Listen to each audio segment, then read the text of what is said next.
Thank you for joining us today for this sure to be interesting conversation on caregiving and the importance of proactive planning. It's going to be a 40 to 45 minute conversation. At the end, we've set aside 10 to 15 minutes for Q&A, and we invite you to pop your questions in the chat, and we'll go through them at the end of the discussion. For those of you not familiar, perhaps with Zoom, down at the bottom of your screen, there is a chat icon. Click on it, and again, put your questions in the chat. I'm sure much of what will be discussed today will resonate with many of you. So we invite you to share that with your comments as well in the chat as we go along. One of my colleagues is monitoring the chat and keeping an eye on the technical side of matters for our webinar today. So a little bit about our guest. Amanda Richards is the Senior Director of Business Development and Community Integration at Chartwell Retirement Residences. She has over 15 years experience in the senior living landscape, and amongst numerous university and college degrees, Amanda holds CPCA, which is Certified Professional Consultant on Aging, and EPC, Elder Planning Counselor designations. The outline of the conversation we'll be having today is the following. We're going to be addressing the realities faced by adult children who find themselves in caregiving roles, the realities of older adults who are caring for perhaps their spouses, a dear friend, a sibling. We're going to explore care support options such as home care, retirement living, long-term care. We're going to discuss what to expect and consider, including the impact on familial caregivers. And of course, we're going to be discussing how to broach these subjects, or the subject of care, with a loved one. So without further ado, I'd like to introduce and welcome Amanda Richards. Hi, Charlene. Hello, so nice to see you today. Good to see you as well. Thank you so much for this opportunity and for sitting down with us today to go over, we're just going to have a very informal conversation. I'm going through something right now where this is going to be really beneficial to me and to my family. And so if you're all set, I'd love to begin. Absolutely. And like you said, if people have questions as we go, pop them in the chat. We'll do our best to integrate them in our conversation. This is a very comfortable environment to have a comfortable conversation. And we want people to pipe up with their questions. Yeah. Wonderful. Okay. So let's start with why this is such an important topic of discussion. I'm sure you interact with many caregivers in your role at Chartwell, specifically adult children, parts of the sandwich generation who are trying to take care of both their parents and their growing families. What do you often hear from them? What are they going through? Great question. There's a few things, though, a few sort of common threads. Guilt is probably paramount among that. People tend to feel a little bit guilty. They're trying to burn the candle at both ends. They're trying to be a great spouse, a great parent, a great grandparent, maybe. They're trying to be a great employee. They're trying to do everything for their parent who did so much for them.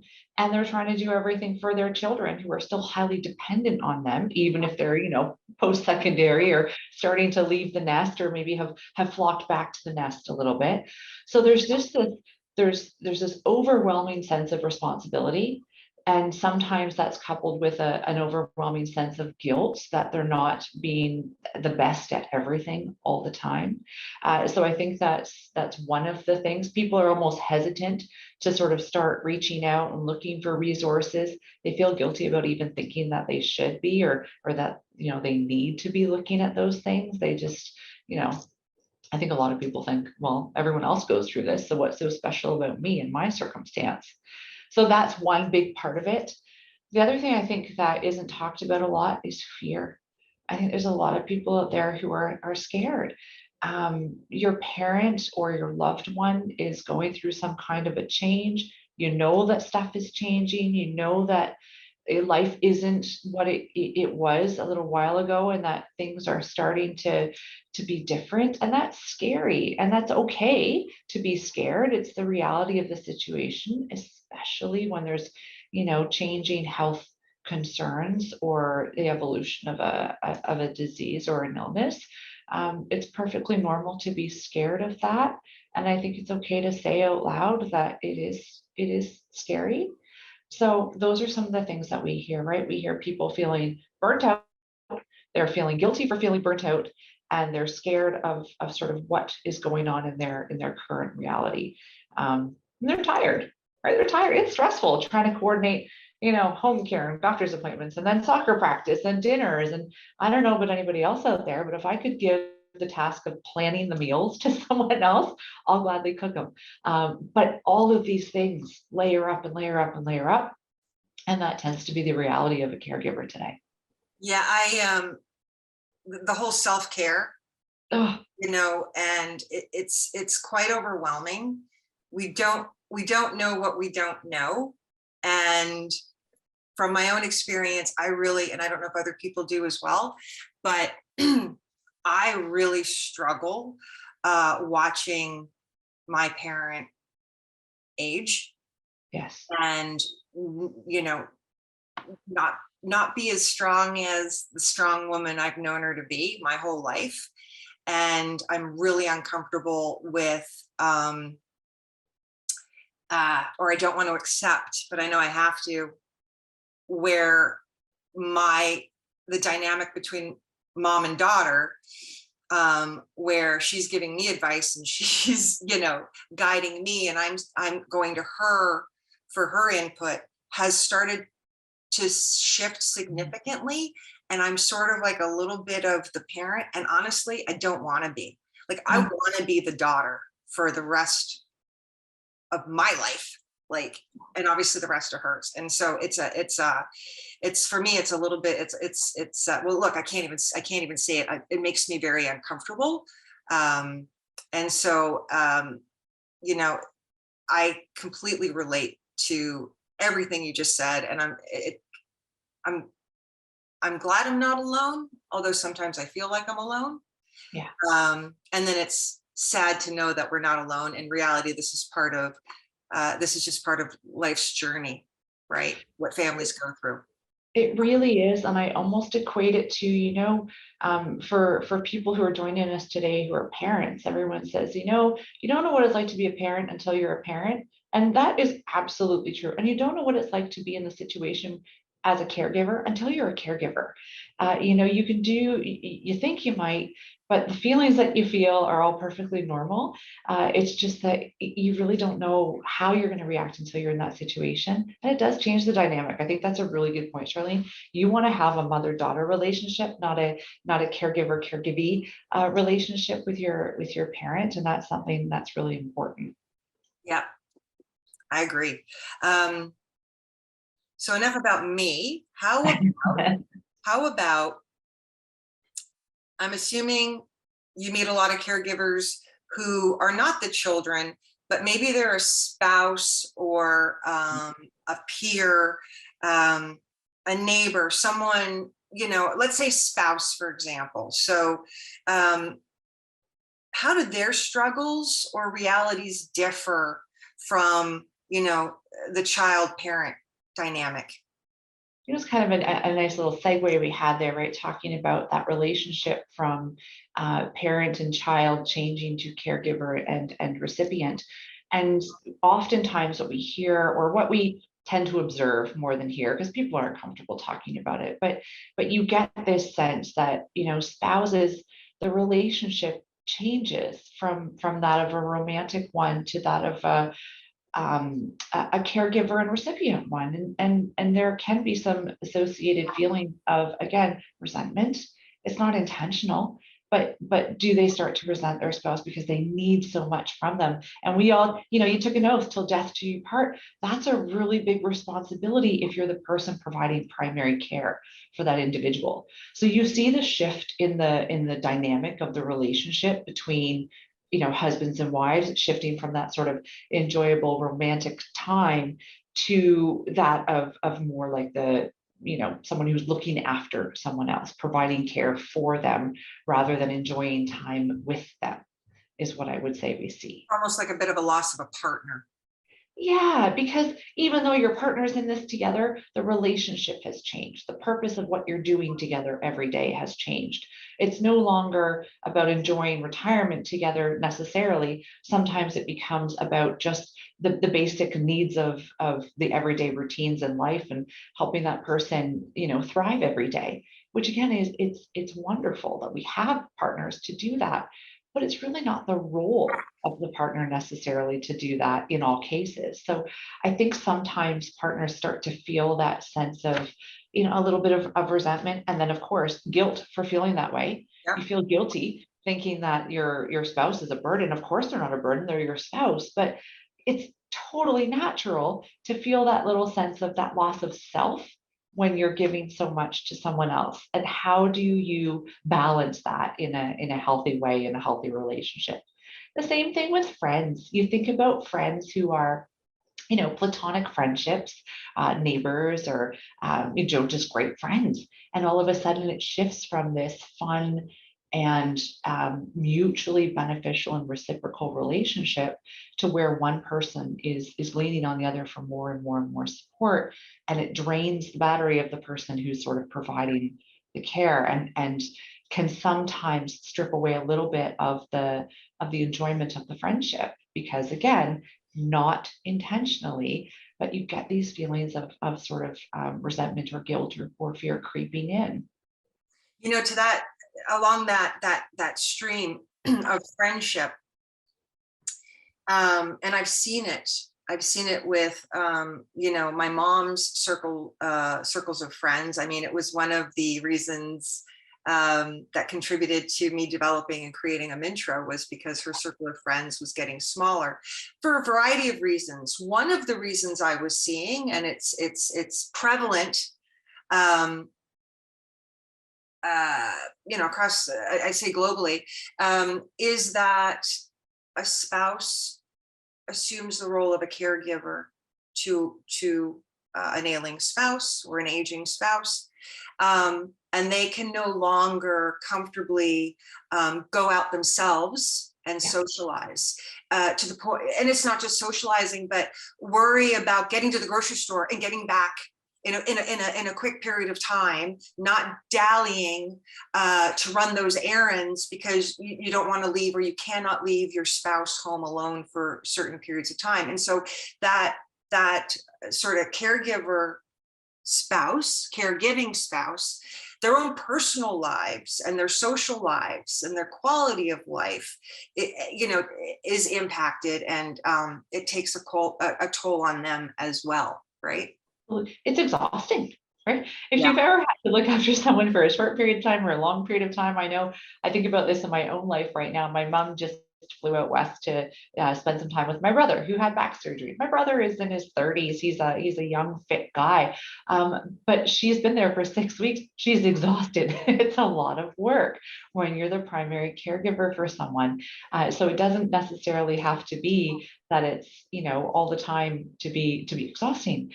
For people who are living with the person for whom they're also providing some care and support, it's a big commitment, and that can be very tiring. Not to say it can't also be rewarding and enjoyable. It absolutely can be. I think it's just healthy to say out loud sometimes that it's exhausting. Yeah. Emotionally and physically. And I think that's where the guilt comes into, is it's a vulnerability to admit or want to, or, like, am I so egotistical or selfish to allow I shouldn't have those thoughts. I shouldn't feel that, but I'm human, and I only have so much gas in the tank, physically and emotionally, and it does take its toll, which leads to the subject of, care support that is out there, that is available. So I'd like to start with, caregivers, they start to feel overwhelmed with, the tasks and the caregiving. Maybe they're feeling that they're falling short, they're inadequately caring for a loved one. Maybe they've reached their, the threshold of their capability, their comfort level, more so, I would say. Maybe they're worried about helping their loved one to maintain their dignity. And so perhaps they think of at-home care, bringing services into the home. And again, with your experience, I'm sure you have had many conversations with families and older adults alike. So can you talk to me about what the challenges may be, what the opportunities are as well? What does that world look like? Absolutely. And I'll preface it by saying that, I work in retirement living, so of course I'm a champion of that industry, but that's not to say it's one size fits all. There is a solution out there for everyone. And I think that you owe it to yourself to do your due diligence and figure out what solution is best for you and your family or your circumstance. Is it home care? Is it retirement? Is it long-term care? Is it moving in with family? There are options out there that are endless for everyone.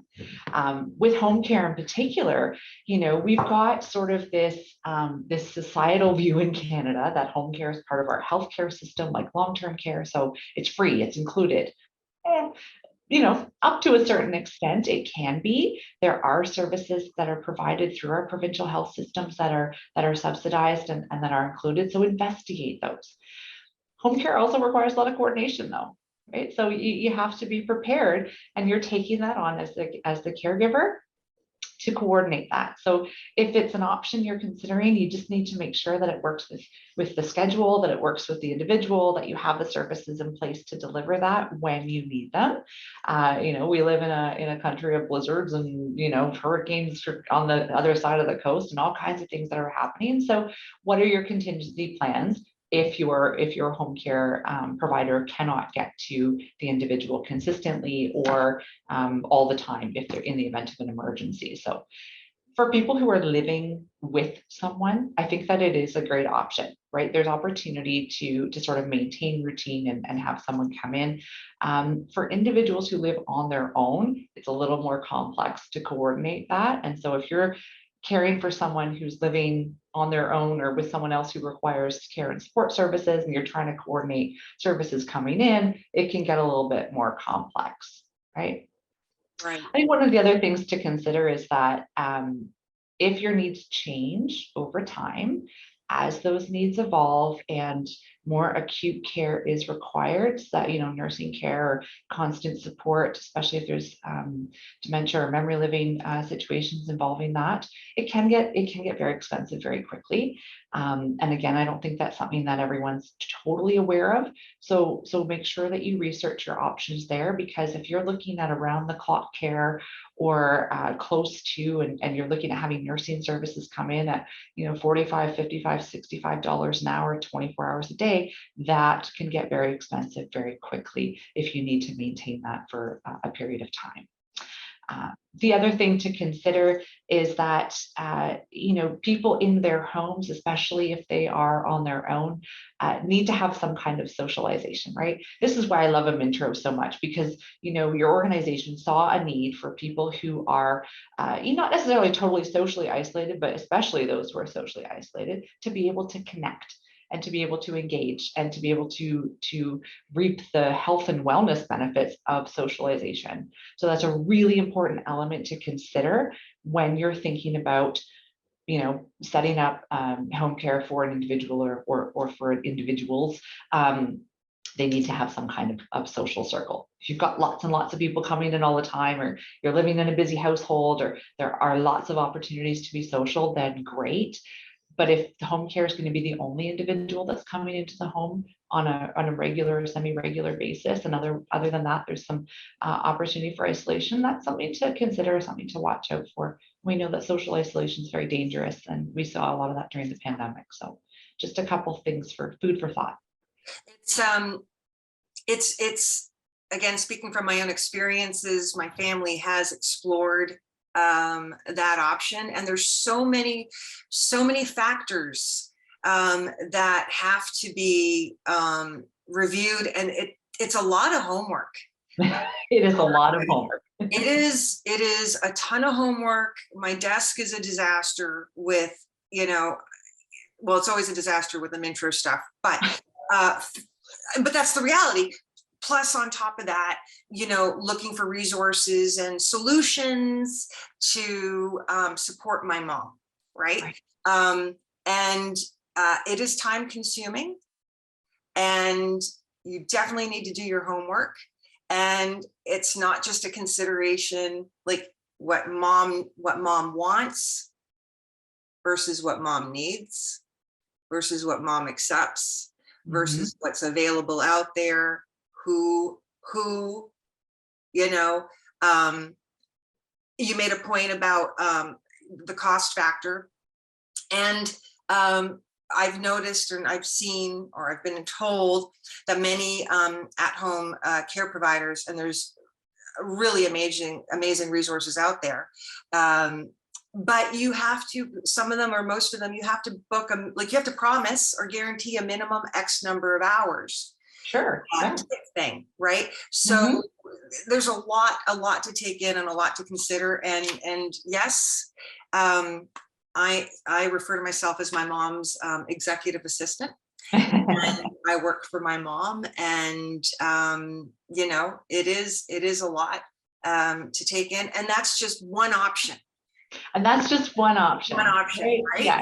And so now, that being said, why do you think more caregivers consider retirement living as a possible option? Obviously, it's very, specific. Everybody's situation is unique and specific, and it's, really the solutions have to be customized, right?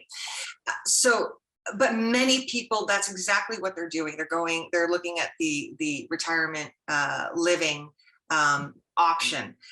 So can you tell us more, about that and how it supports the caregivers in addition to the loved one? Sure. So we can tackle both sides of this, right? We spoke a couple minutes ago about sort of that necessity for socialization. And so obviously the biggest benefit to retirement living is that there's always people around. Whether or not someone wants to be involved in social programmings and participating in things is completely up to them, because it is someone's home. They still have the ability to choose and make their own decisions as to what they want to engage in and what they don't. So there's lots and lots of choice there. From a support perspective, I think one of the things that I hear constantly from family members is just they love the peace of mind knowing that there's emergency response on site 24 hours a day. So if mom needs anything, the middle of the night, middle of the day, it doesn't matter. There's a call bell or a pendant or something, and there's always someone on site to respond and address that need in the moment. That's huge peace of mind, not just for the person who's living there, but also for the family. The other piece is that oftentimes people hear retirement living and there are two images that pop into their heads, right? One is of the 1970s green wall nursing homes, people slumped over in their chairs, like this sort of old, antiquated, clinical thought, which is not the case. And the other is on the opposite side of the spectrum, this sort of luxurious, ultra expensive resort style community that's only, very bougie and for those who can afford it. And the reality of the situation is that it falls in sort of the middle of that. You definitely get the high end ones. There are a few of those. But in general, retirement living accommodations are accessible to more people than they think. So do your research, reach out and explore the ones that are in your area and find out what the costs are, what the level of care is that they're providing, and what the amenities and suites and all of those things are like. On the care side, although they're not these clinical nursing situations, a lot of them provide care that goes up to including end of life care, which is a huge thing to know, because people assume that it is sort of this active lifestyle community, which it can be, but it can also have care services in place that evolve with the residents and change over time with residents' changing needs, so that they don't have to make another move or consider another option, as long as their needs can safely be met in the retirement living residence. So I know at Chartwell, I can speak very high level to, we have things from independent townhomes where people still have their own, they've got their garage, they've got their backyard and their barbecue, and they're living in a townhome, and they have access to all the dining and social programs in the main residence, all the way through to, independent supportive living. We have assisted living for people who have higher physical care needs. We have memory living for people who have higher cognitive care needs. And as if their needs are safely met, it goes up to end of life care. So it really is sort of, you have to do your research and figure out what it is that you're looking for specifically, because chances are the needs can be met in a retirement residence. The other piece is it's fun. It's really fun. I started my career, I won't say how many years ago, as an activities and volunteer coordinator in a seniors residence, and I had so much fun loading up the bus with residents and going to, the Royal Ontario Museum, or out for a country drive, or going to Marineland or the theater, or, we went everywhere. And within the residence, we had a lot of fun. We had a lot of parties. We had a lot of theme days. And, people would say, man, I wish I did this earlier. And family members coming in to join their loved ones for these dinners or events or social programs would say, I wish I'd made the decision sooner, because I didn't realize how relaxing it was. I was going to sleep at night knowing that needs are met, and it's fun. So that was a long-winded answer. Yeah, no, it's one of the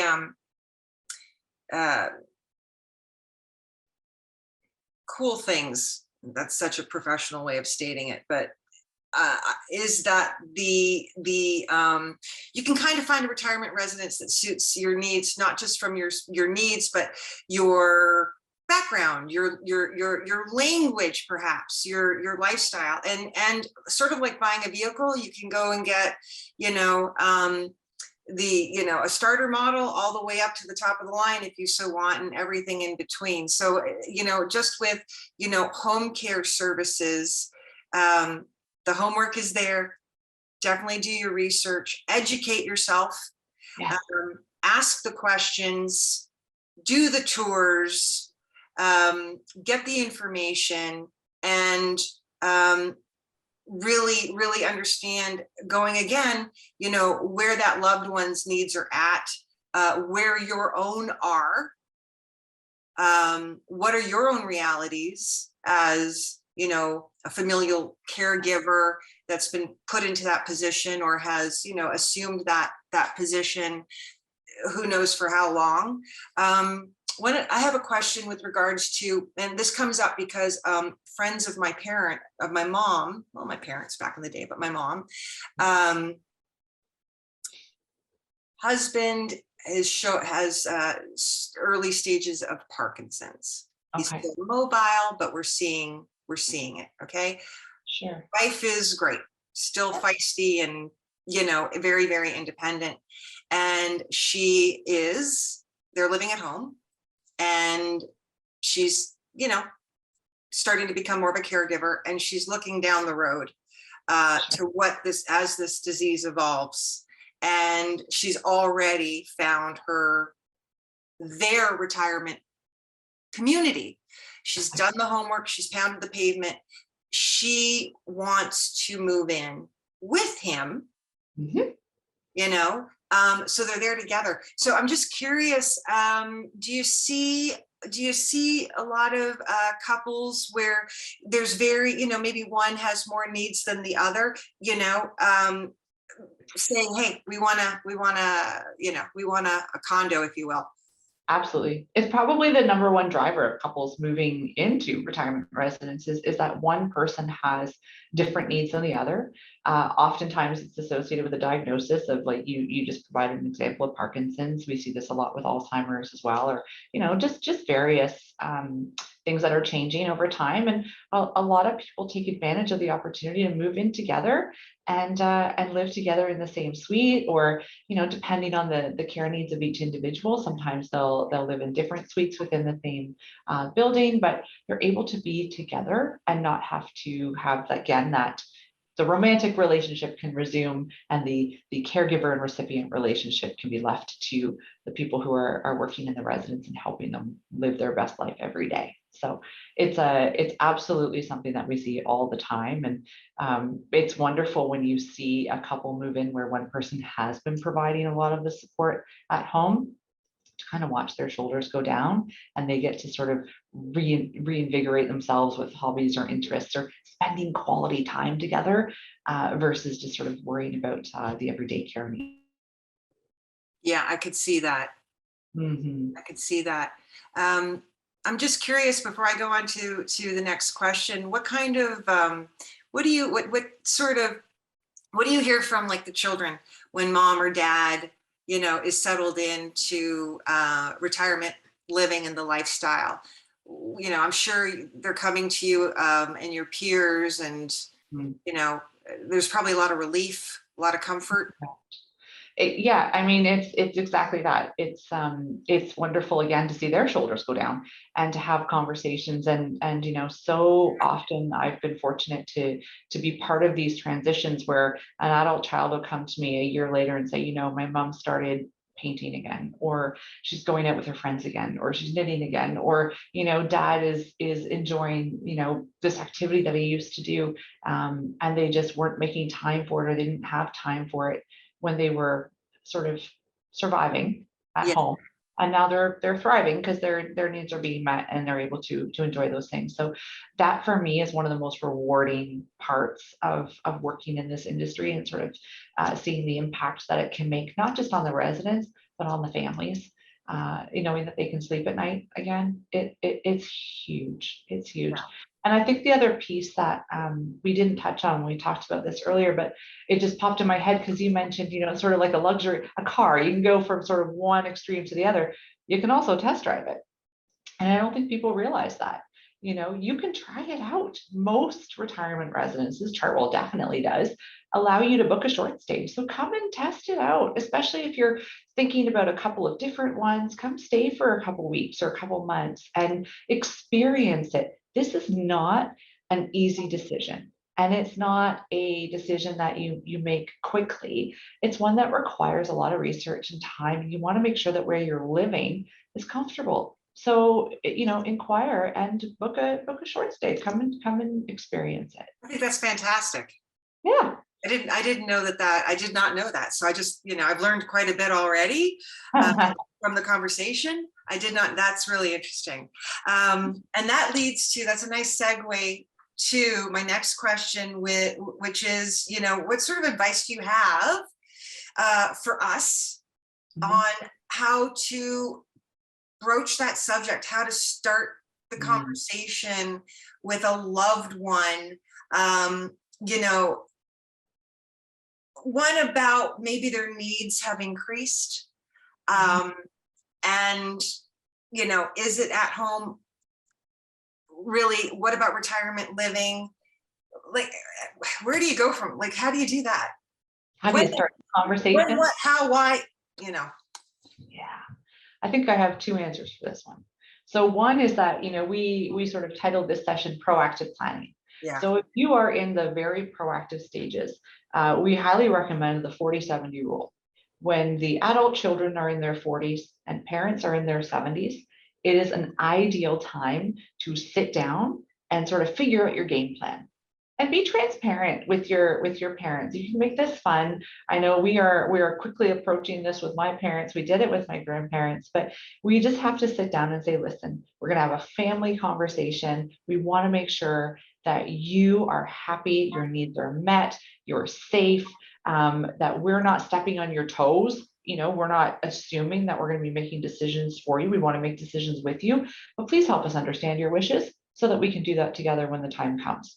So the 40-70 rule is a really, really great way to sort of engage in the conversation early and map out, what are the scenarios where you would want us to investigate, home care, where you'd want us to investigate retirement living, where you'd want us to investigate building an addition onto your house and moving in with you.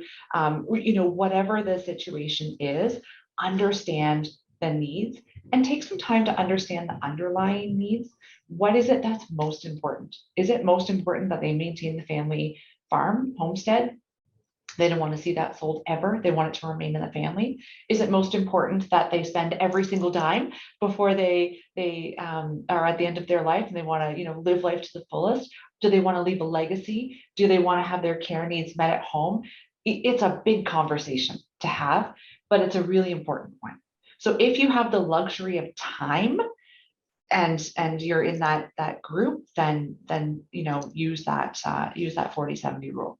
If you're not, because I know there's a lot of people who are probably joining us today because they're currently in the situation where you might be a caregiver for a parent, or, Charlene, you and I have talked a lot about sort of what's going on with your situation, and how do you have that conversation? Couple tips. Don't have it over Christmas dinner, right? Don't have it when you're celebrating something wonderful and now you want to talk about, care needs. Pick your timing. Try not to also just sort of jump into the conversation. So if you're, at the end of your rope, you're burning the candle at both ends, you're frustrated, you're having one of those days, that is not the day to have the conversation, right? That's a day to go and have a glass of wine or do some yoga, and plan to have the conversations another day.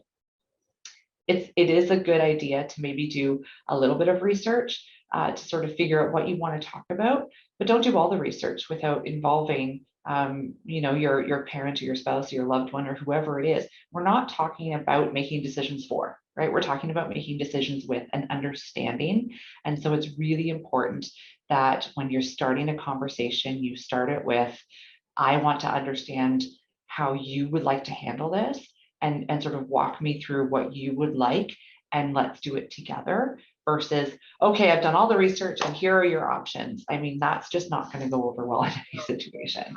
It is a conversation, right? It's not a monologue. No. Conversation. No. And yeah. I always, I just go, Mom, what do you want? What do you want? I'm here. I work for you. My brother, together, we're here to fulfill and ensure that your wishes are respected and happen. Yeah. It goes without saying, the safety, the care, all of that, the comfort is number one and top priority. You mentioned legacy, and I wrote down legacy plans. Like, we talk about legacy from the perspective of when they're writing their wills or the estate planning, or, charitable donations, what charities they'd like to contribute to at a certain point, and the executors of wills are tasked with doing what they've been tasked to do, what right. The wishes are.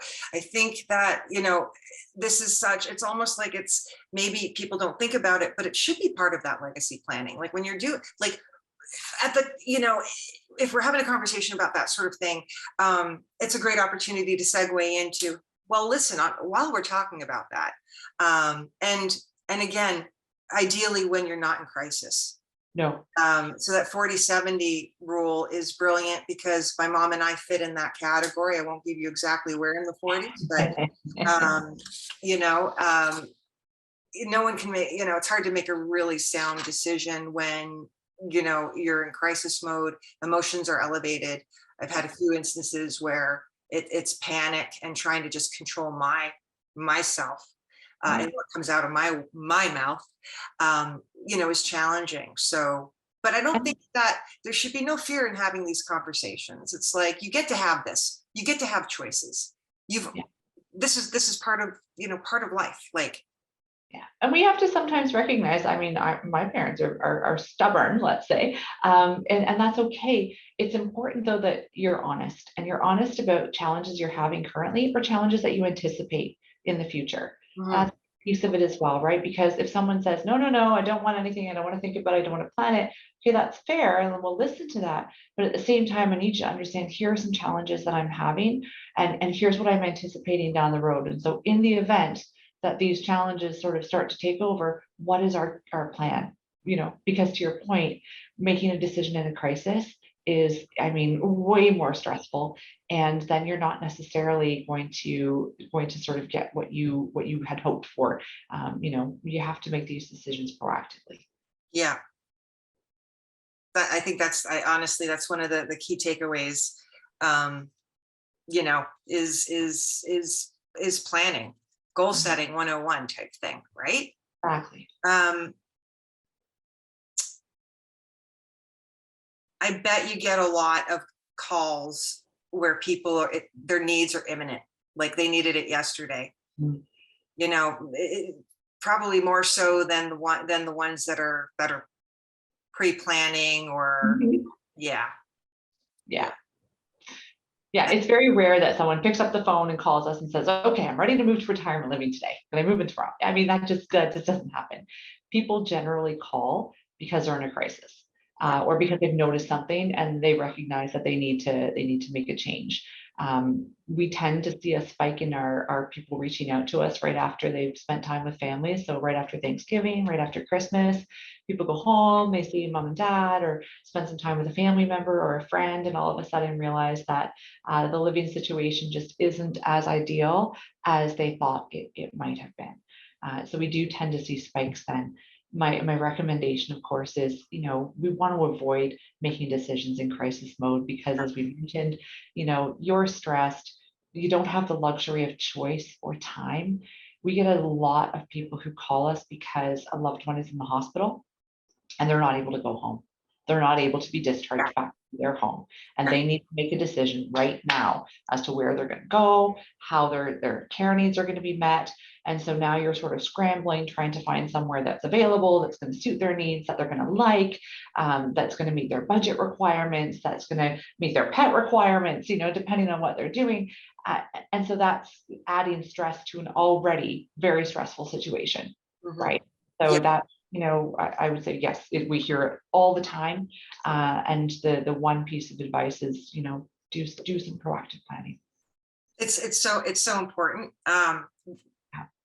Whatever the outcome and the solutions are, and it can be a combination of at home, retirement, long-term, like there's no sort of, it's not,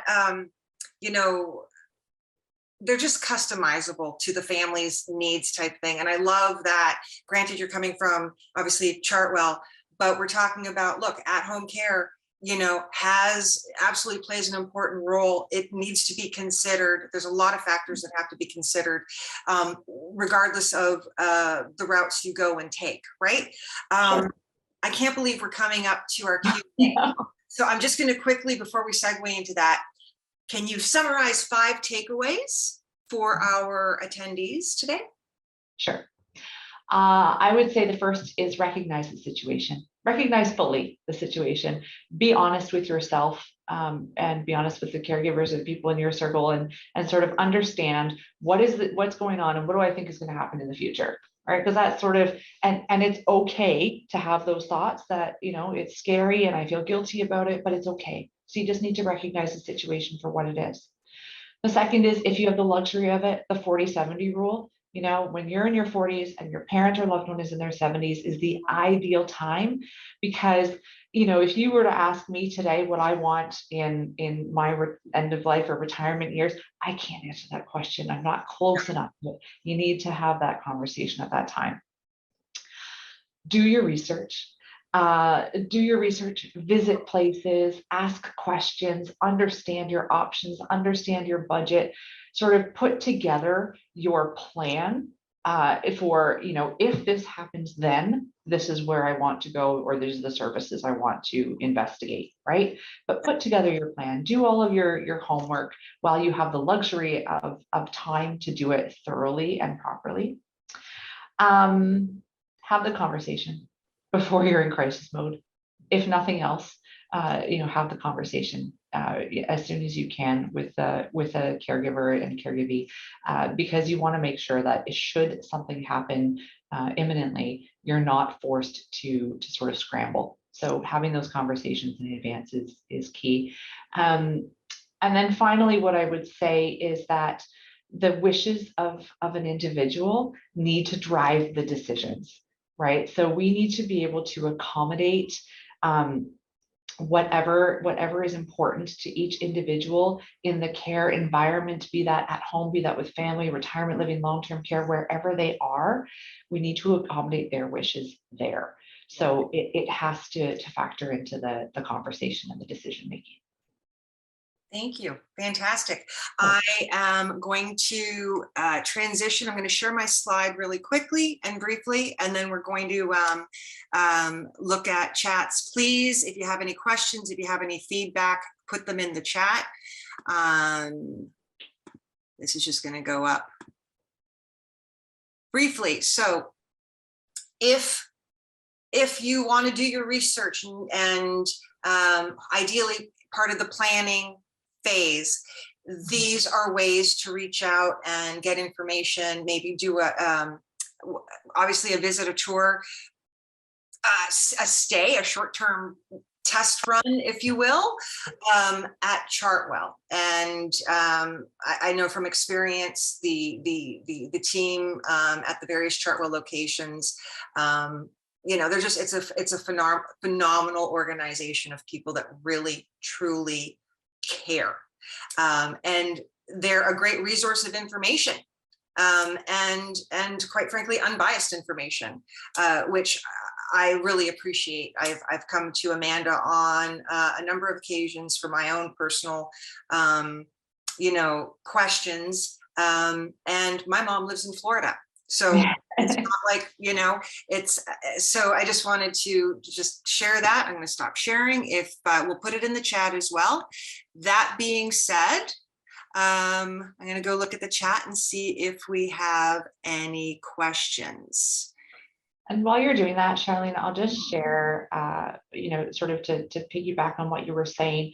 If you just want to dip your toe in the water, you don't want to have a conversation yet, you're not at that stage of your research, Chartwell.com has, so many resources. There are blogs, there's articles, there's videos, there are guides to sort of help you with your starting the conversation or what do you need to look for. And like you said, sure, we work in the retirement living industry and we love our product, we love what we do, but we're here as senior living experts to answer any questions and provide direction and guidance. So if you want to ask questions and you're not ready to schedule a tour or a visit, you just want to gather some information, please feel free to reach out to. It's not going to be we're not in a high pressure trying to sell you a timeshare kind of situation. We really are a community resource, and we want people to feel comfortable reaching out to us as the experts to ask whatever questions they have. Thank you. I don't see any questions yet. Please don't be shy. What I would like to know, just out of curiosity, does a lot of what we've shared today resonate with you, either within your own families or those of people, your friends that you know? Good, yes. Oh, okay. Thanks, Sylvia. She's saying try it out for a week is very interesting. I agree. I had no idea that was an option. But I think it's brilliant because, as I said earlier, residences vary, they differ, as the lifestyle that they support, the languages and so many different factors. And I think it's super interesting that you can, try a few, why not?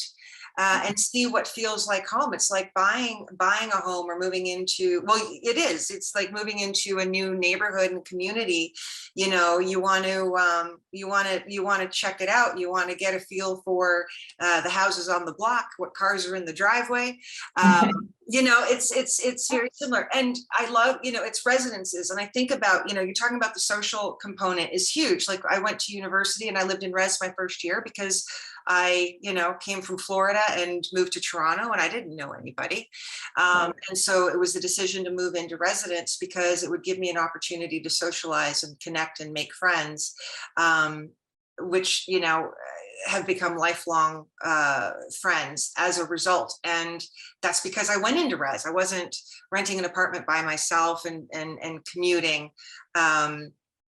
which makes it a little bit more challenging to socialize, right? And so, you know, I appreciate the social aspect of whether it's college res or retirement res.